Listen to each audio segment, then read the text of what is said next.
respect, had to sweat just to cash checks, working from sunrise to set. Every day get challenged, no trades or talents. Barely scraped by, he found faith to balance a straight line and pace, feeling worn and gray.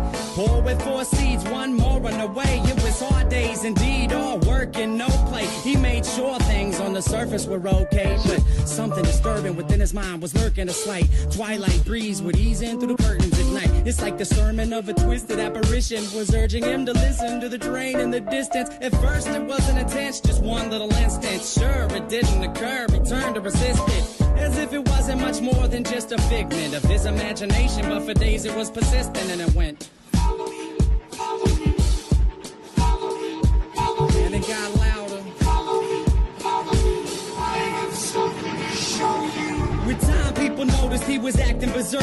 Granny got a call saying he was absent from work, and that was the first. She ran to the pastor at church to ask him what was up with this disastrous curse. But bad with the worst, he came back 3 days after. No money in his wallet and his shirt on backwards. Stumbling, walked awkward. He called out for his daughter right before he split. The last lesson he taught her was this: if you ever have a son, let him know that his granddad loved him. But by the time that he's grown, be sure to seed his song deep down into his dome. Don't ever walk to the train tracks alone. With that, he backed up, reached out for his jacket, told her not to act up, and cracked up laughing. After all that happened, he left never to be seen. 15 years later, when my mother had me, her dad lived a life people can't understand. Went from a family man to rambling man, a gambling man that burned both ends of the candle. Folded his hand in, it was too hot to handle. Sitting by the tracks, waiting for the night train, looking down the road.